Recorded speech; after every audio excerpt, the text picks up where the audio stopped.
Something I find quite funny is that Aristotle in, somewhere around 350 BCE, first popularized the idea that birds hibernated during the winter. He'd recognized that they were disappearing for large periods of the year, going someplace else. And his idea was that they would hibernate, perhaps even bury themselves underground.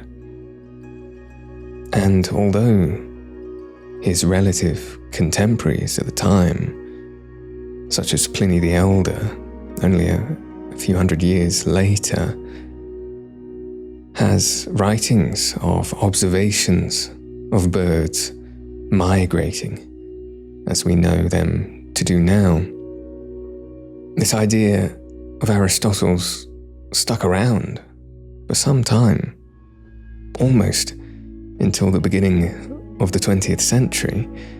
You can still find academic papers written on the subject of the hibernation of birds during winter. And in a way, I sort of don't blame people for coming to that conclusion. I mean, of course, first of all, because many other animals in this world do hibernate. It's quite a common phenomenon to witness within other animals. But also, to have people believe that birds were capable of traveling such vast distances, not only as an act of endurance and a feat of strength, but also as a feat of navigation, and for purposes that were wildly unclear at the time and to some degree still are to us in this present day. Well, it is a bit of a stretch. It sort of feels a little bit more intuitive, like it makes more sense that a bird might just disappear because it's hiding away somewhere. It might be resting. And in that way, birds are rather miraculous, very interesting creatures. I believe I heard recently somewhere, and of course, as I always say, please take everything I say during this conversation with a pinch of salt, because whilst I do a little bit of research into the kinds of things I'm going to be talking about, mostly it is off the cuff, and I am drawing from the vessel of my mind which, due to a life well lived, has several holes in it. So I apologize if my information is occasionally incomplete, or I'm not able to deliver as much detail as to the origin, or indeed substance, to the things I have to say. It's quite a large caveat, but I do believe recently I either read or watched someone explain that there have been some revelations in exactly how it is that birds are able to navigate great distances, because of course this has been a huge mystery for a long time, since we popularly accepted that birds migrated. And there was some inkling for a while that it may have something to do with the Earth's magnetic field, because of course we, using our human technology, something as simple as a compass, are able to read, as it were, the magnetic field of the Earth, and in this way we can find general direction. And so it has been theorized for a while that birds were able to perhaps sense this magnetic field for a while. But I believe recently it was discovered that birds are actually able to see this magnetic field. And I think they did this via several experiments involving, unfortunately, closing birds in boxes and seeing if they were potentially able to still orient themselves towards the direction they would traditionally set off from to migrate.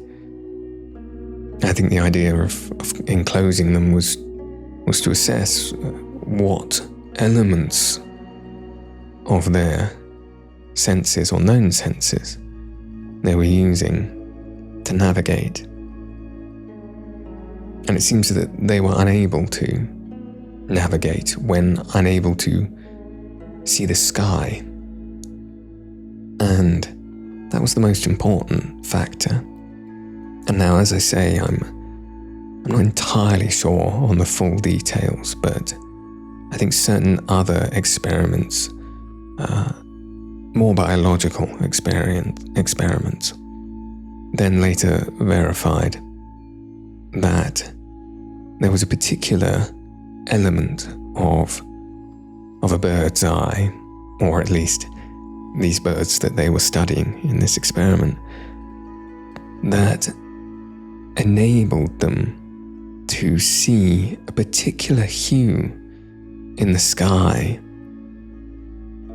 that was, in fact, the magnetic field of the Earth. And now that I'm discussing this a little bit more, it's coming back to me, and I'm beginning to remember that I was in fact shown a visualization of what that would look like for birds. And it was truly beautiful. It was very simple. It, if you'll allow me to describe it to you, appeared to be a greenish, purplish hue that sort of pervade as an undulating band across the horizon of the sky that sort of peeked out above the obstacles that obscured the pure horizon line. And to see that and to imagine that that is how birds perceive the sky gave me quite a magical feeling, quite a mystified feeling, I think. In some ways, it harkens back to elements of what I discussed during my episode on consciousness, in this idea that, well, at the time I was talking about alien creatures that had wildly different senses to us and experienced the universe in a very different way. But even this subtle change of simply being able to perceive something that is in fact always there, but that we as people simply can't see, and to see it in a way that you know it to be a part of the world, so much so that you're able to find your way home for the winter using it. It just makes you feel like there is a secret life being led by birds. I think there's a lot to birds that make me feel that.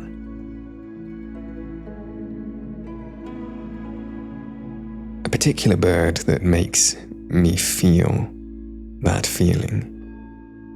The feeling that there's something mischievous and clandestine. Something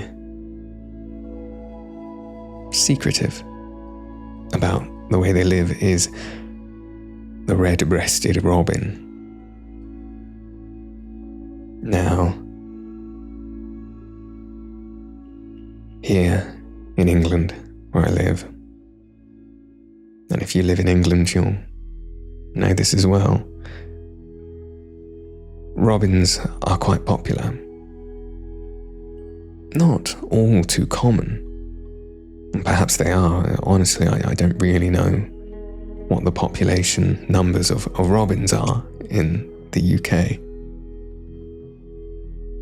But it does certainly seem like they're rare to witness.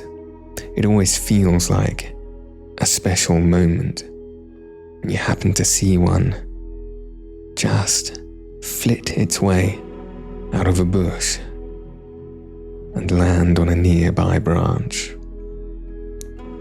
And there's always a particular way that they look at you, standing to the side of you, almost like at a tangent, and looking at you with the side of their eye,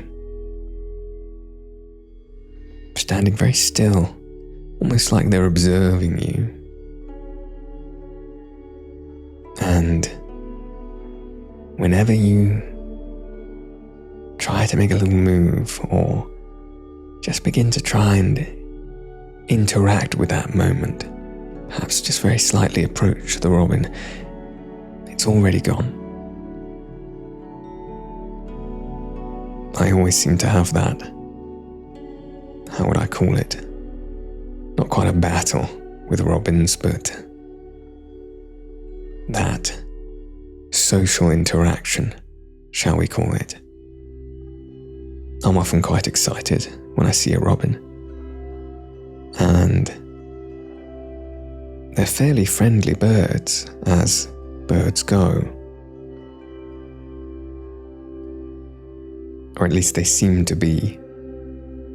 They'll stick around next to you for just long enough to make you feel like they might want to be friends. And of course, I'm always very keen to take a photograph of a robin if I see one.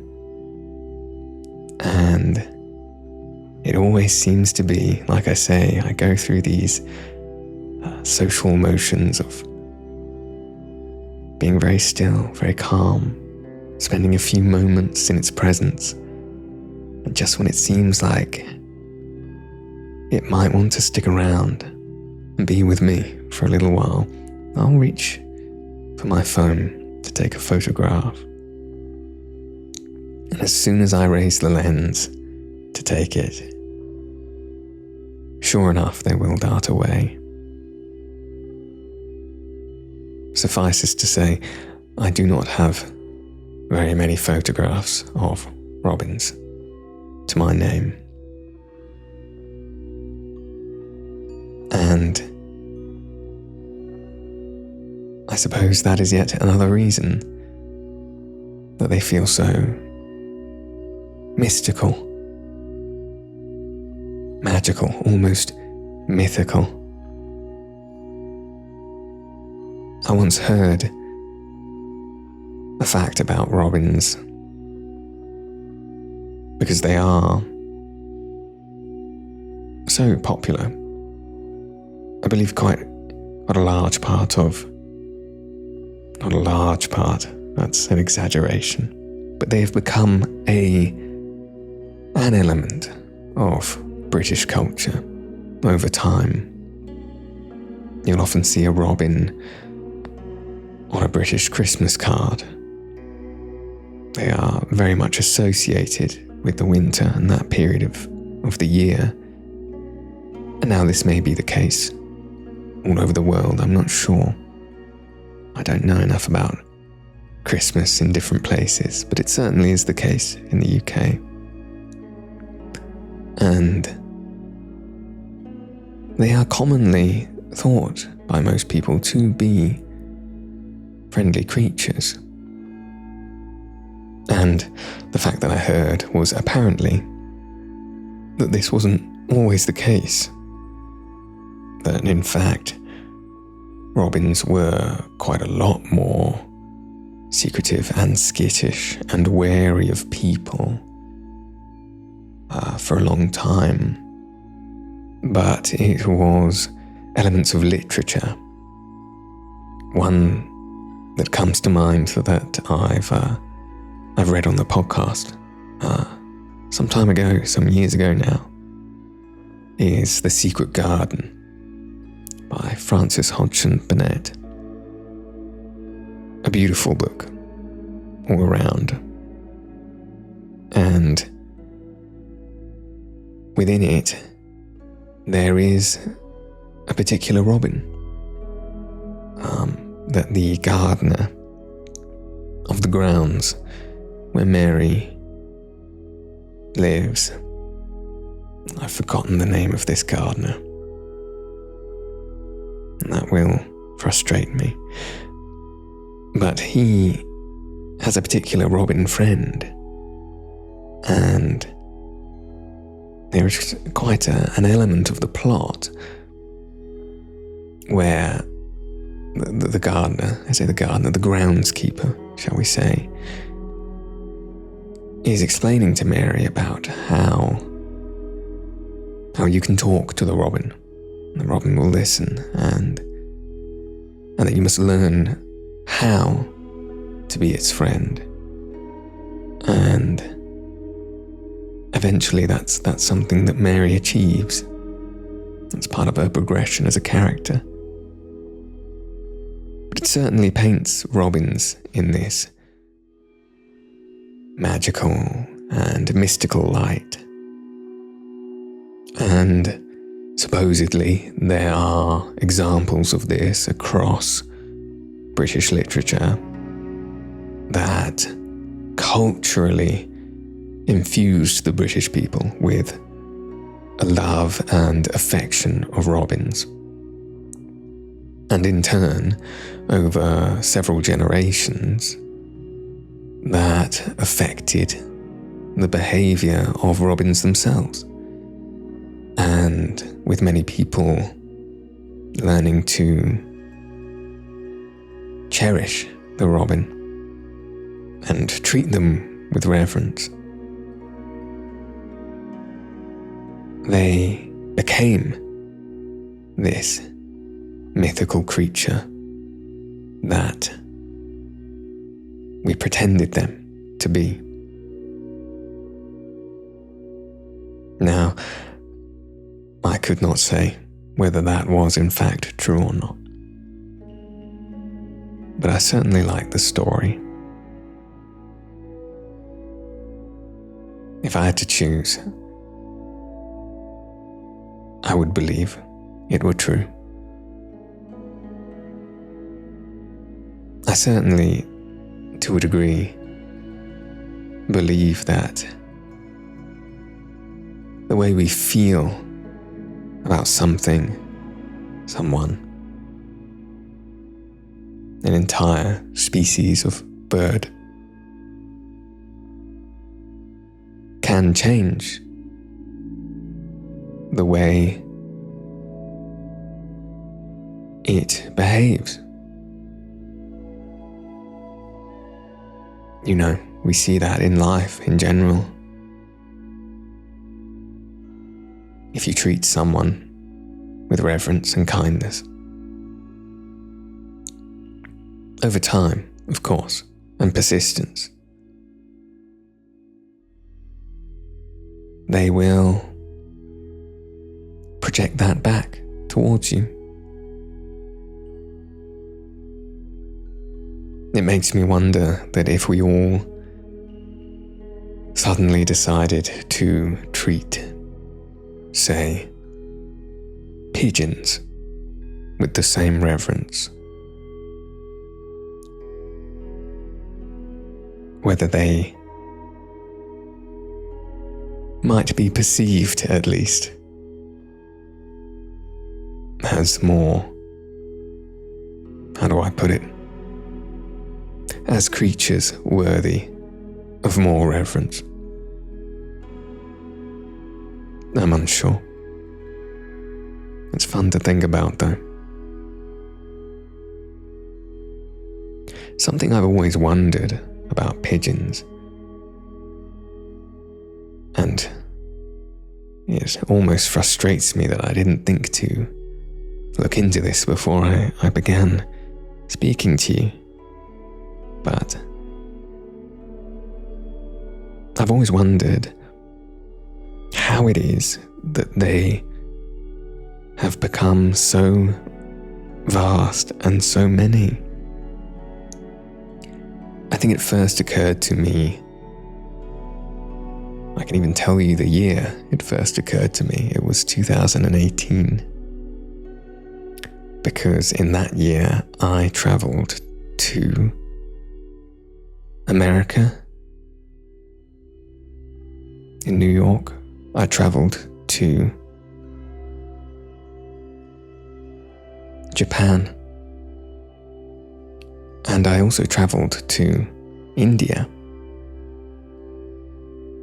That was quite a year for travel for me, someone who doesn't really travel all too much.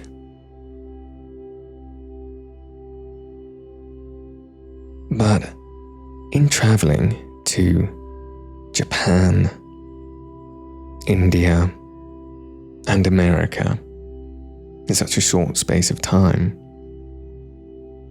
it was easy for me to recognise that there were pigeons in all of those places. And not only were there pigeons in all of those places, but the pigeons did not vary very much. They looked very much like the same pigeons everywhere. And it does make you wonder, how have they spread so far and so many?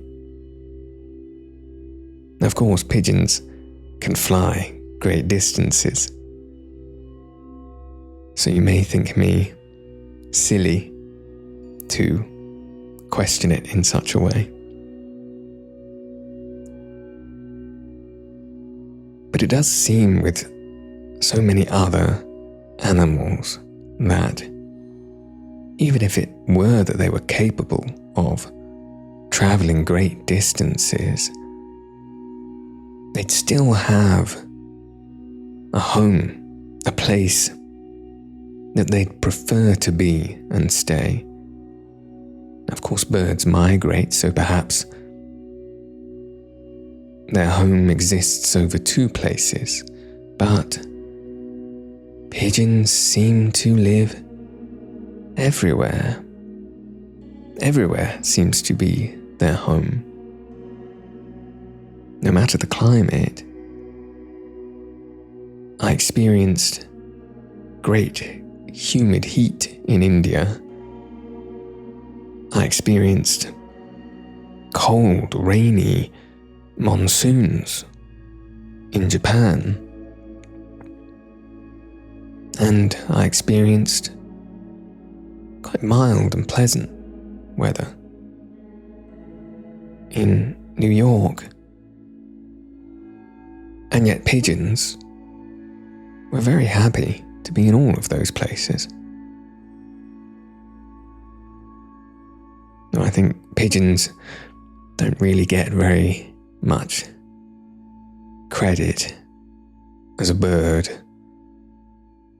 when one thinks of their favourite birds. Well, perhaps some people have a soft spot for the pigeon, but I think mostly they are cast aside, if not forgotten about or ignored, then occasionally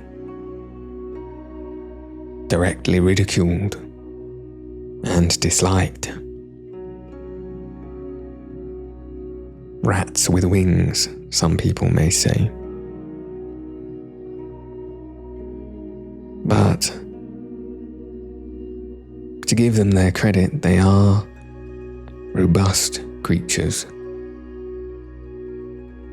The nomads, I suppose, of the bird world.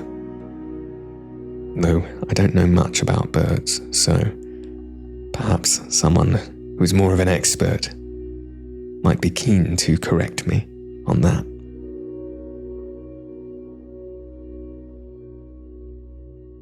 I've always liked the idea of being more of an expert in birds.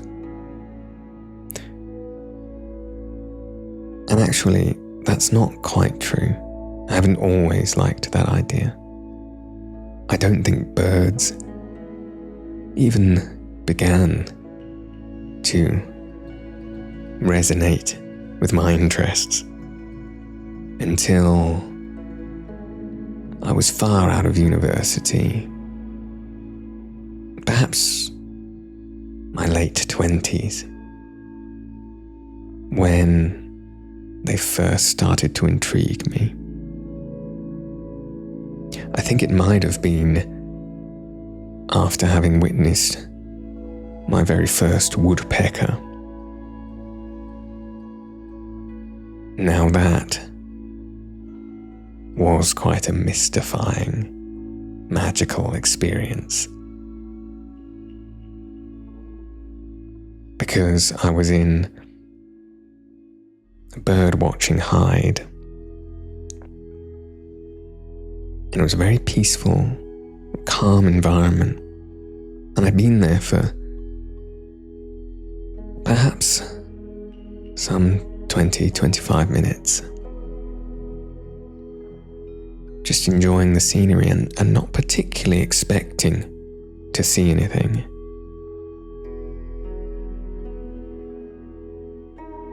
And so, when suddenly, in the very center of my vision, far off, perhaps about 30 feet away from me,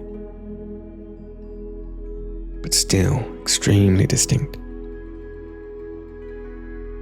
flitted from the side and onto a resting log, an upright log. This woodpecker that gave a very distinct knock and tap with its head on the wood, which quite frankly would be the only way that I, at the time, would have known it was a woodpecker, not really even having a great grasp of what woodpeckers look like. And then after that, short, sharp knocking of its head, and only just briefly being able to see its beautiful yellowish coat of feathers, have it fly away again.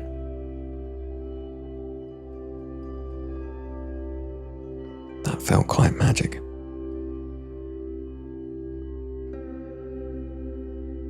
It is strange to think about the fact that there are so many beautiful birds in existence. I'm not sure where it is that you live specifically, but I'm willing to bet that in the local area there are a plethora of species of incredible, interesting, beautiful birds that you could find if only you spent the time to be patient and watch out for them. Because they're all there. They're just hiding.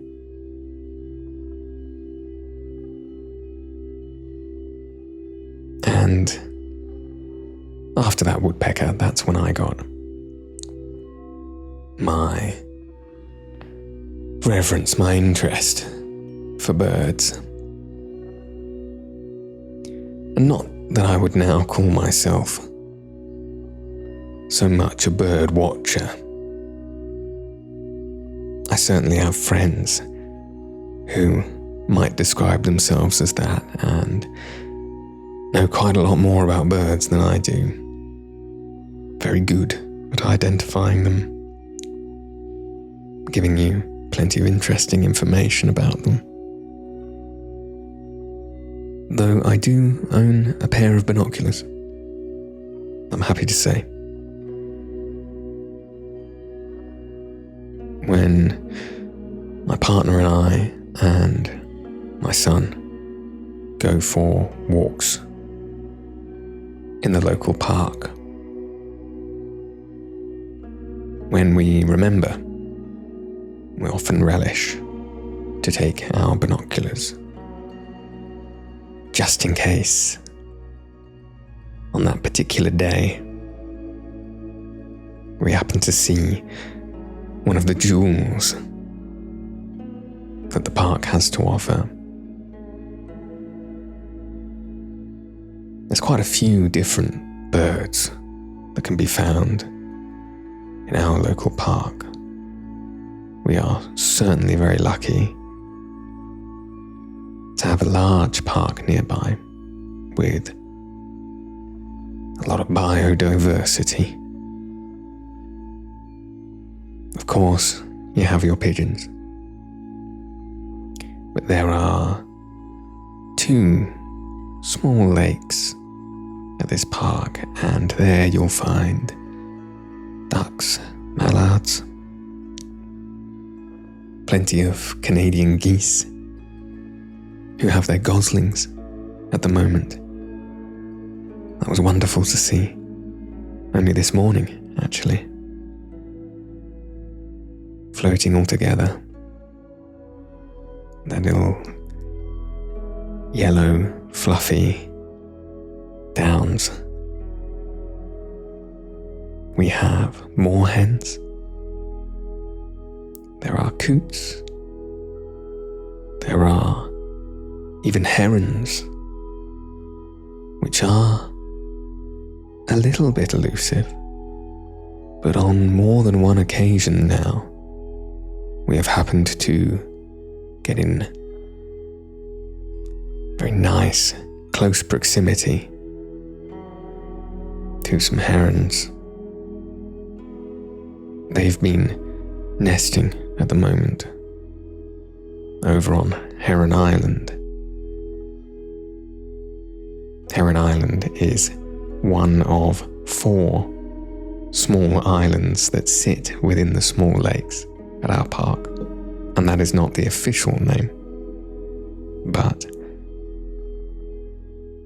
my family and I have taken to naming those islands after the birds that most frequently spend their time there. There is Heron Island. There is Goose Island. And there is also Kingfisher Island. Now that's a very special one. Named so because of the one and only time that we saw that small blue and yellow bird with its beautiful spiking crown atop its head, perched in one of the bushes, quite far off, some, I would say 50 or 60 feet away. I could almost barely see it. I think if I was being truthful with myself, I really couldn't quite see it. It was only when my partner spotted it and was able to point me in the direction with her mobile phone zoomed all the way in, that I was just about to make out the colours.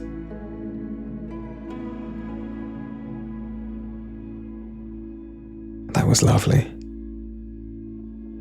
Unfortunately, that was not a day that we had binoculars. In fact, I believe that was the day that I then immediately went and bought binoculars. And I think secretly, when we go to the park and we remember to bring them, we're really just once again hoping and wishing that we might have a chance to see the kingfisher again, up close.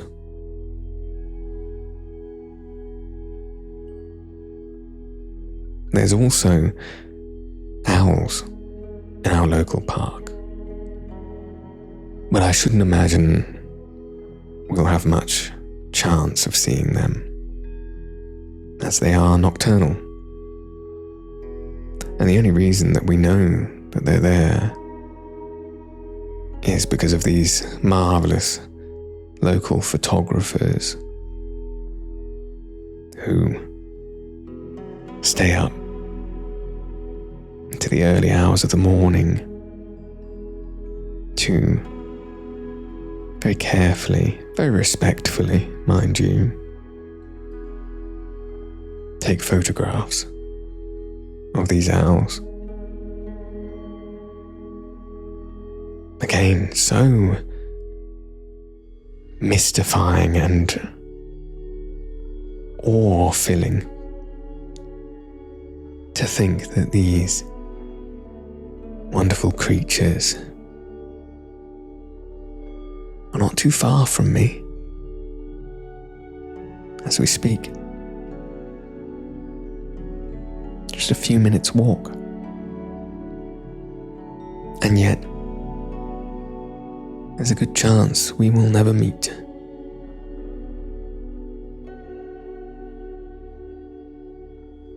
Yes, there's something truly mythical about that.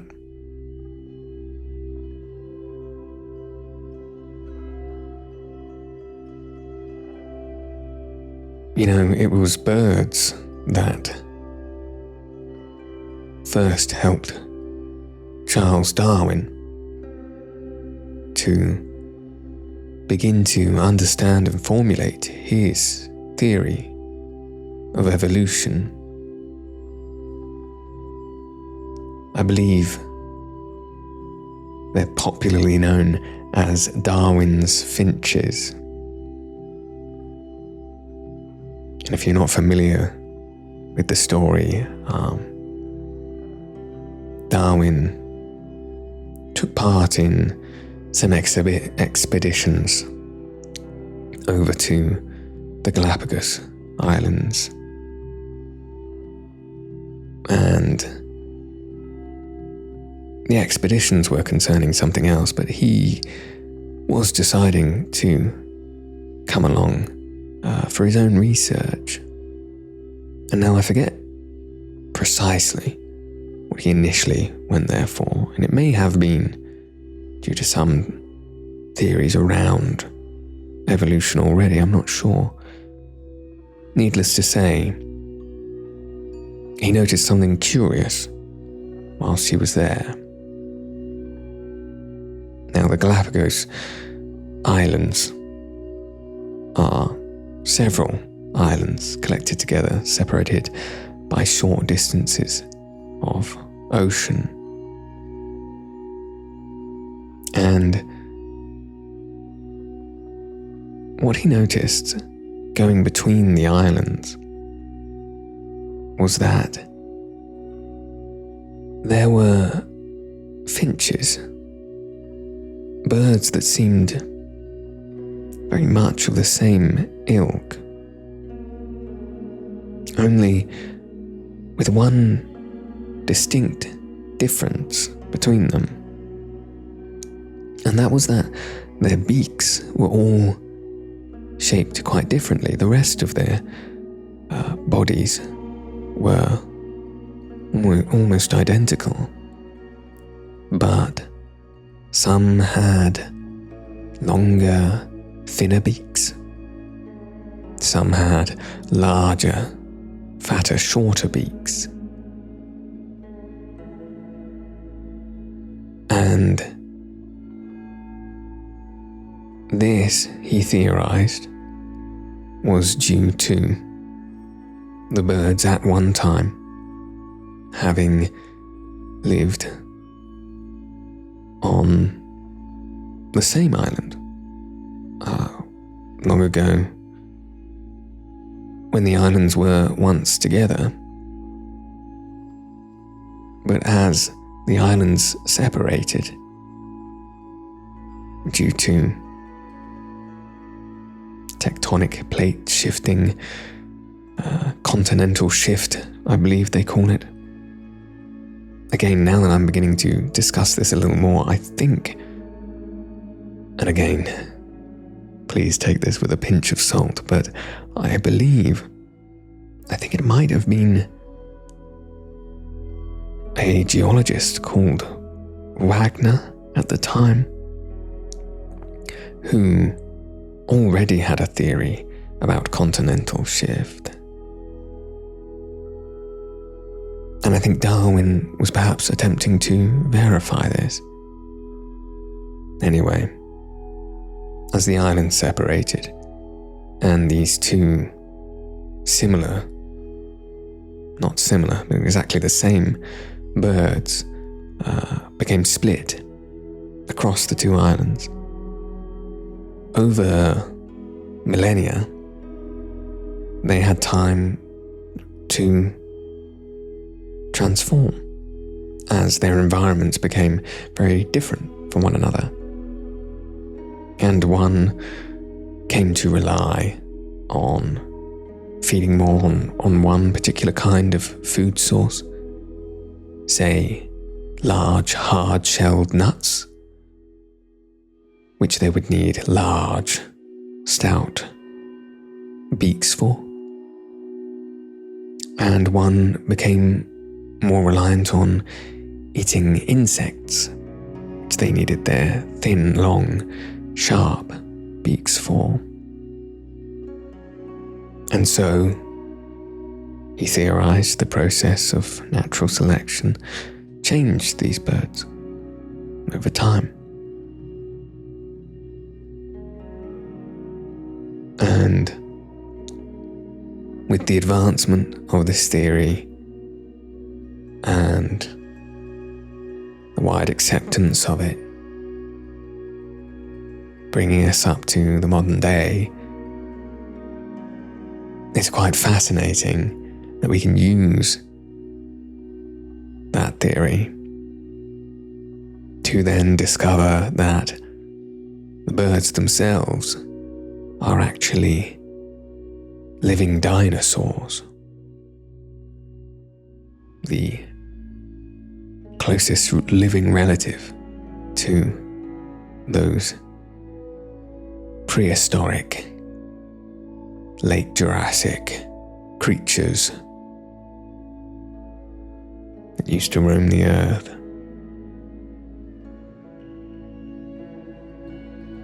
And when you look at certain birds, it is not a huge leap to believe that they were once dinosaurs.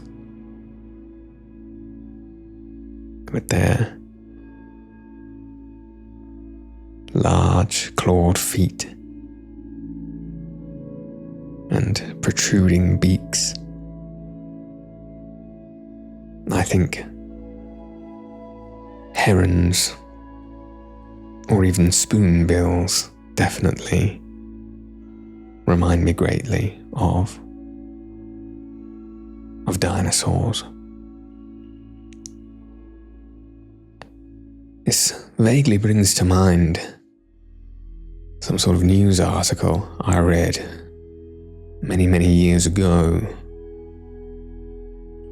with some sort of sensational headline that scientists had brought back the dinosaurs or transformed a chicken into a dinosaur. And upon reading the article, this wasn't quite the truth of the matter. However, what they had succeeded in doing was switching off certain genes in the chicken's DNA and switching on certain genes that had been dormant in their ancient genetic past. And it meant that in doing that, in vitro, as it were, and allowing an egg to gestate with a chick inside, when it was born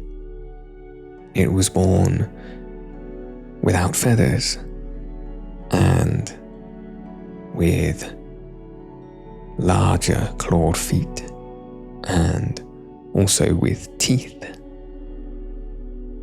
And when it reached adulthood, it certainly was quite comparable to what we see in films such as Jurassic Park, as depicted of the raptor. Yes, it was certainly dinosaur-like. Though funnily enough, scientists now, in modern day, believe that the dinosaurs that we see in films like Jurassic Park are perhaps not quite what dinosaurs would have actually looked like at the time, and funnily enough, might have actually looked quite a lot more like giant birds with feathers attached to them. And I like that idea quite a lot. To imagine a T-Rex with a beak and feathers makes them a little bit more joyful to imagine, I think.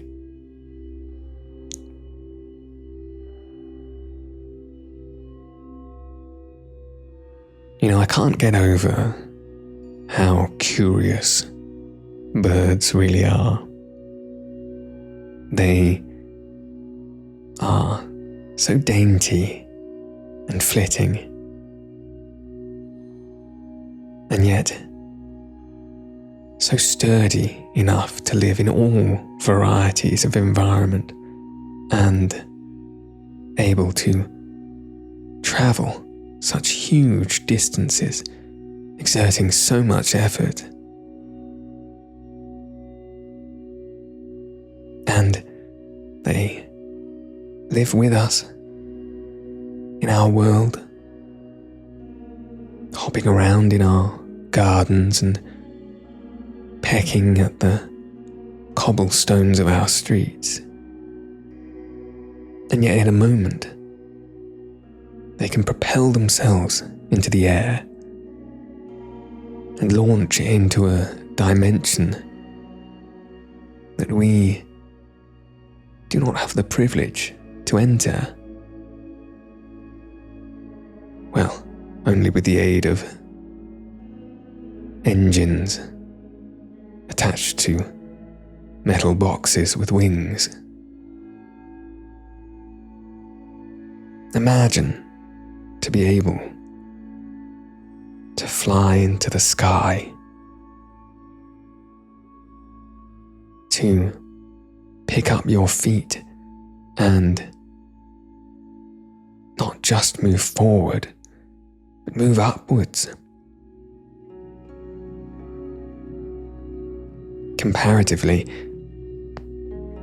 it seems unjustified to say that we as people live in a three-dimensional space when we spend our time moving backwards and forwards along the ground. Whereas a bird, they move in all directions, and they think not a jot of it.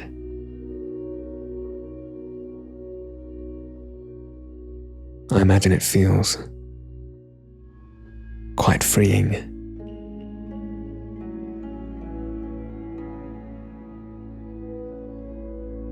That's why I'll always try and remember to bring my binoculars whenever I know I'm going to a place with birds,